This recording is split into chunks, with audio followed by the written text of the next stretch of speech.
যদি মেট্রো রেলে আগুন না দেওয়া হতো, যদি পুলিশদেরকে না মারা হতো, তাহলে বিপ্লবটা তো সহজেই অর্জিত হতো না, কিংবা ফ্যাসিবাদের পতন নিশ্চিত করা যেত না। 41 জন পুলিশ সদস্য মারা গেছে এরকম একটা খবর বলেছে। এটা আসলে কয়েকশো মারা গেছে। পুলিশের লোকজন আমাদেরকে বলেছে জবাই করেছে আপনার বিভিন্ন জায়গায় পুলিশ সদস্যদেরকে রাস্তায় ফেলে আন্দোলনকারী লোককে জবাই করেছে। পুলিশের ফায়ারিং এ কম লাগছে, এদের সিভিলিয়ান ড্রেসে হাতে 7.62 আপনারা নিজে দেখছেন, 7.62 মানে 7.62 রাইফেল। এখন ইনভেস্টিগেশন করার ম্যাসিভ ইনভেস্টিগেশন দরকার। যাত্রাবাড়িতে একটা লাশ দেখেছে ঝুলিয়ে রেখেছে, এরকম ডজন ডজন লাশ ঝুলায় রাখছে। কিছুদিন আগেও আমার থানায় ছিল, সে আজকে নেই। আসলে আমাদের পুরো পরিবার, আমার পুরো পুলিশ সদস্য, আমরা সত্যিকারের ট্রমাটাইজড। বাবা বলছিল তুমি কান্না করো না, আমি বিকাল আসবো, আর আসি নাই।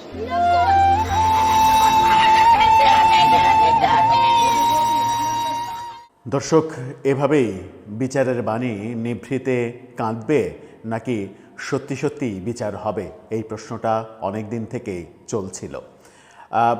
সরল স্বীকারোক্তি আপনারা কিছু দেখলেন। এই যে সরল স্বীকারোক্তিগুলো সমাজের নানাভাবে নানা দিকে আলোচিত হচ্ছে, সামাজিক যোগাযোগ মাধ্যমে এভাবেই ছড়িয়ে পড়ছে, এভাবেই ব্যাপারগুলো আমাদের চোখের সামনে আসছে। পুলিশ কর্মকর্তা হাউমাউ করে কাঁদছেন। এই ব্যাপারগুলো আমাদেরকে প্রতিনিয়ত বিদ্ধ করে। এই সমাজে আমরা সেই দৃষ্টান্ত চাইতেই পারি যেখানে সমস্ত অপরাধের বিচার হবে। অপরাধী যেই হোক না কেন, তার একমাত্র পরিচয় হবে সে অপরাধী, আর কোনো পরিচয়ে তাকে ডাকা যাবে না, দেখা যাবে না। সেরকম একটা অবস্থার দিকেই বোধহয় পরিস্থিতি যাচ্ছে। অবশেষে পুলিশ হত্যাকাণ্ডের বিচার হচ্ছে, এই ব্যাপারগুলোই বোঝা যাচ্ছে। একেবারেই খুবই গুপ্ত না, মানে সুপ্ত অবস্থায় থাকলেও একটা ব্যাপার অন্তত বলা যায় যে প্রকাশ্যে কোনো আদেশনামা জারি না হলেও পুলিশ হত্যাকাণ্ড 24-এর আন্দোলনকে কেন্দ্র করে, কিংবা আন্দোলন শেষ হওয়ার পরে মূলত শেষের দিকে আগস্টের 4 তারিখ থেকে কয়েকদিন টানা পুলিশের উপরে যে ঘটনাগুলো, ভয়াবহ ঘটনাগুলো ঘটেছে, সেই ঘটনাগুলোর পেছনে যারা ছিল তাদেরকে বিচারের আওতায় আনার প্রেক্ষাপট তৈরি হচ্ছে। সরকার মানে এখন আর কোনো রাগঢাক না করেই সরকারের দায়িত্বশীল মন্ত্রীরা, স্বরাষ্ট্রমন্ত্রী, স্থানীয় সরকার মন্ত্রী, বিএনপির মহাসচিব, তারা ওপেনলি বলছেন যে এটা হবে। তাতে করেই কারো কারো পিলে চমকে যাচ্ছে, কেউ কেউ আতঙ্কিত হচ্ছেন, কেউ কেউ ভাবছেন দেশ ছাড়তে হবে। কিন্তু যারা আতঙ্কিত হচ্ছেন তাদের আতঙ্কিত হওয়ার কারণটা কি? তারা কি এই ঘটনাগুলোর সঙ্গে জড়িত ছিলেন? আমরা তো কোথাও তেমন একটা নজির দেখিনি যে তারা এই ঘটনাগুলোর সঙ্গে জড়িত ছিলেন। নাকি যারা জড়িত ছিলেন তাদেরকে যদি গ্রেপ্তার করা হয়, তাদেরকে যদি রিমান্ডে নেওয়া হয়, তাহলে থলের বিড়াল বের হয়ে আসবে? চলুন একটু জেনে দেখি মির্জা ফখরুল ইসলাম আলমগীর কি বলছেন। স্বরাষ্ট্রমন্ত্রীর বক্তব্যের প্রেক্ষাপটে তার মন্তব্যটা খুবই গুরুত্বপূর্ণ, এবং সেটাকে কেন্দ্র করে কি হচ্ছে, তলে তলে কি হচ্ছে একটু বোঝার চেষ্টা করি ছোট্ট করে পুলিশ হত্যাকাণ্ডকে কেন্দ্র করে। থাকবেন পলিটিক্স টিভির নিয়মিত আয়োজনে।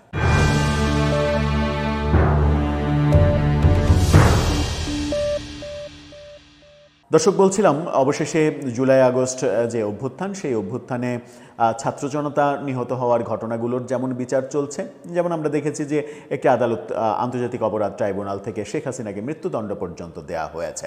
তার মানে বিচার হয়েছে। বিচার যে হয়নি তা বলা যাবে না, কিন্তু পুলিশ হত্যাকাণ্ডের ব্যাপারে একটা তদন্তও হয়নি প্রফেসর ইউনূস সরকারের আমলে। অবশেষে এই সরকার তদন্তে নেমেছে। আনুষ্ঠানিকভাবে সেটা দেখা না গেলেও পুলিশের অভ্যন্তরে তদন্ত কাজ অনেক দূর এগিয়েছে বলে বিভিন্নভাবে তথ্য পাওয়া যাচ্ছে, এবং বিভিন্নভাবে কানাঘুষা চলছে যে এতে 43 জন সমন্বয়ক, অন্তত 3 জন উপদেষ্টা ফেঁসে যেতে পারেন। উপদেষ্টা মানে সাবেক সরকারের উপদেষ্টা। যদি এই কানাঘুষাগুলো সত্য হয় তাহলে তারা কারা, সেটা একটা বড় বিষয়। এই ভিডিওর শুরুতেই যে ভিডিওটা বিভিন্ন জায়গা থেকে এডিট করা যে ভার্সনটা সামাজিক যোগাযোগ মাধ্যমে ছড়িয়ে পড়েছে, যেটা আপনারা দেখলেন, সেখানে কিন্তু সরল স্বীকারোক্তি আছে কিছু। যেমন ব্যারিস্টার ফুয়াদ, তিনি একেবারে সরলভাবে স্বীকার করছেন পুলিশকে কিভাবে ব্রুটালি মারা হয়েছে। সেই স্বীকারোক্তি তার মুখে আমরা দেখছি। সমন্বয়ক হাসিবের সেই টেলিভিশনে টক শোতে যে স্বীকারোক্তি সেটা আমরা দেখেছিলাম। তিনি আবেগের বশেই বলেছিলেন নাকি সত্য কথা বলেছিলেন, তিনি নিজে এটার সঙ্গে জড়িত ছিলেন কিনা আমরা জানি না।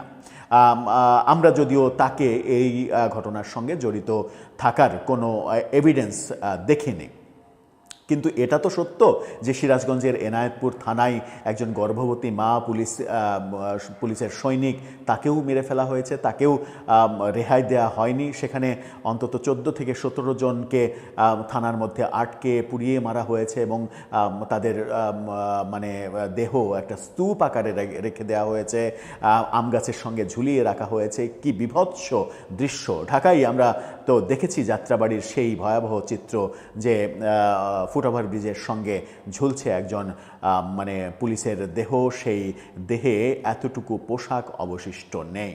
এই যে ব্যাপারগুলোর অবশ্যই একটা সুরাহা হওয়া উচিত, কারণ যে সমাজে বিচার হয় না সেই সমাজ ক্রমেই এই ধরনের কর্মকাণ্ড বারবার করতে থাকে। মির্জা ফখরুল ইসলাম আলমগীর কি বলছেন দেখুন। মির্জা ফখরুল ইসলাম আলমগীরকে প্রশ্ন করা হয়েছিল এই ব্যাপারে, মানব জমিনের এই ফটোকার্ডটা দেখলেই বুঝতে পারবেন।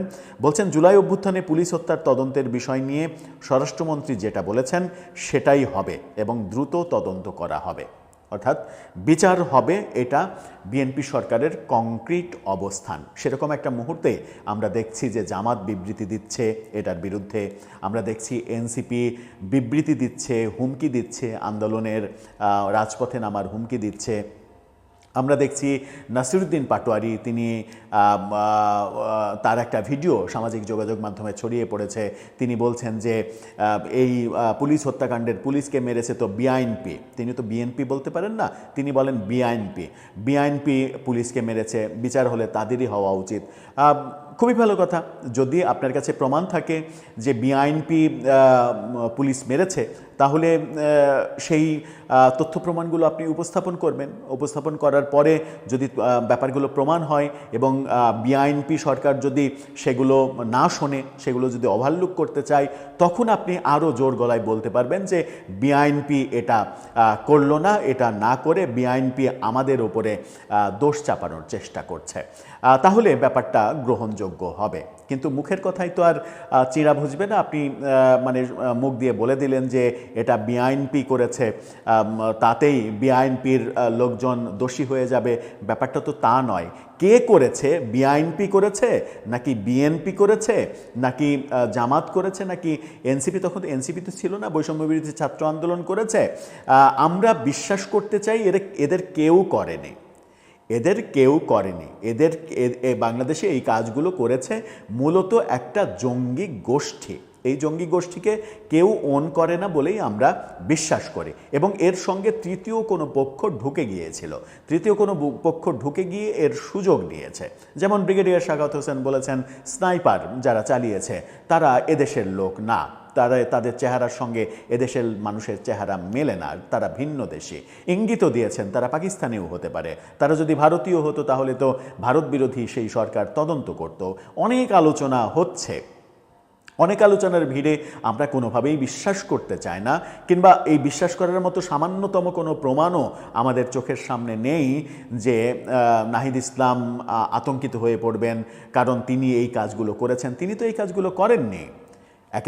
একেবারেই মন থেকে বলছি, নাহিদ ইসলাম তো কোনো পুলিশকে মারতে যাননি, কিংবা সার্জিস, হাসনাত, নাসিরুদ্দিন পাটোয়ারিরা কাউকে কোনো পুলিশকে মারতে গিয়েছেন এরকম দৃশ্য তো আমরা দেখিনি, এরকম মানে স্টিল ছবিও আমরা দেখিনি। তাহলে মানে এই আতঙ্কটা কেন?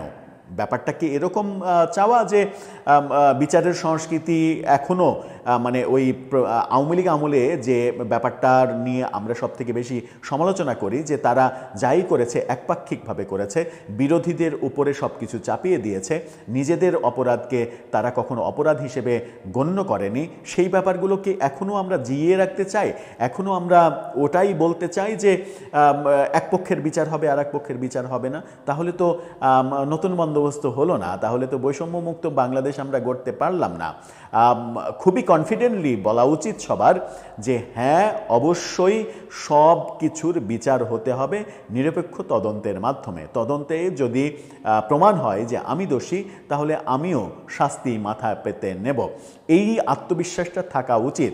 কারণ জুলাই আন্দোলনের সম্মুখ সারির কোনো নেতাকে পুলিশ হত্যাকাণ্ডের কোনো কর্মে জড়িত থাকার কোনো নজির কিংবা কোনো অভিযোগ এখন পর্যন্ত আমরা কারো কাছ থেকে শুনিনি। তাহলে তাদের আতঙ্কিত হওয়ার কারণটাও আমরা বুঝতে পারছি না। এদিকে সরকার যেটা ভাবছে, সরকারের যে অবস্থান, সরকারের অবস্থান কেন, মানে ব্যক্তিগতভাবে আমার যে ধারণা, সরকারের অবস্থান এই কারণেই যে প্রফেসর ইউনূস সরকার ১.৫ বছরে আইনশৃঙ্খলা পরিস্থিতি নিয়ন্ত্রণ করতে পারেনি। এর একমাত্র কারণ হচ্ছে পুলিশকে তারা আস্থায় নিতে পারেনি। পুলিশ আতঙ্কে ছিল। আপনি পুলিশকে দিয়ে কাজ করবেন, আবার পুলিশের নামে তদন্ত করবেন, পুলিশকে শায়েস্তা করবেন, পুলিশকে জেলে ভরবেন, পুলিশের উপরে মব তৈরি করবেন, পুলিশকে পেটাবেন এবং মব বাহিনী লেলিয়ে দিয়ে পুলিশের উপরে নানা ধরনের নির্যাতন করবেন। সেই পুলিশ আপনার আইনশৃঙ্খলা পরিস্থিতি নিয়ন্ত্রণে এনে দেবে, এটা তো হয় না, এটা হতে পারে না, এটা কোনো মানুষ করতে পারে না। এবং সেই জায়গা থেকেই পার্থক্য তৈরি করতে চাইছে বর্তমান সরকার। পুলিশকে আস্থায় আনতে হবে, পুলিশের আত্মবিশ্বাস তৈরি করতে হবে, পুলিশকে মাঠে আত্মবিশ্বাস নিয়ে নামাতে হবে। এবং সেই নামাতে হলে এই প্রথম ভিডিওতে যেটা দেখলেন যে একজন পুলিশ কর্মকর্তা হাউমাউ করে কাঁদছে যে আমার চোখের সামনে থেকে আমার সঙ্গে যে ছেলেটা কাজ করতো সে নাই হয়ে গেল, আমরা সত্যিই ট্রমাটাইজড। পুরো পুলিশকে ট্রমাটাইজড রেখে আপনি পুলিশের কাছ থেকে বেস্ট সার্ভিস প্রত্যাশা করবেন, এটা তো হতে পারে না। রোদে পুড়ে বৃষ্টিতে ভিজে খেয়ে না খেয়ে যে পুলিশ ২৪ ঘন্টা কাজ করে যায়, তার ভেতরে অনেক দুর্নীতিবাজ পুলিশ রয়েছে, অনেক খারাপ পুলিশ রয়েছে, এটাও সত্য। কিন্তু তার মানে এই না যে আপনি পুরো বাহিনীকে কাঠগড়ায় তুলে পুরো বাহিনীর ইমেজ ক্ষুণ্ণ করবেন এবং পুরো বাহিনীর পোশাকে আপনি সিকিউরিটি গার্ডের পোশাক চাপিয়ে দিয়ে তাদের মান সম্মান শেষ করে দেবেন। এটা তো হতে পারে না, এভাবে চলতে পারে না। এই সঠিক উপলব্ধিটা বিএনপি সরকারের হয়েছে এবং সেটা তারা করে দেখাবে, এই প্রত্যাশা আমাদের। তবে সেই ক্ষেত্রে অবশ্যই কোনো হিংসাত্মক কর্মকাণ্ড যেন না হয়, অপরাধী না এমন কেউ যেন জড়িত না হয়ে পড়ে কিংবা শাস্তির মুখোমুখি হতে না হয় তাদেরকে। সত্যিকারের যারা অপরাধী, এই হিংস্র কাজগুলো যারা করেছে এবং ব্যারিস্টার ফুয়াদের ভাষায় ব্রুটালি যারা পুলিশকে মেরেছে, তাদের শাস্তি অবশ্যই হওয়া উচিত। দর্শক, আপনার কি মনে হয় জানিয়ে লিখতে পারেন আমাদের কমেন্ট বক্সে।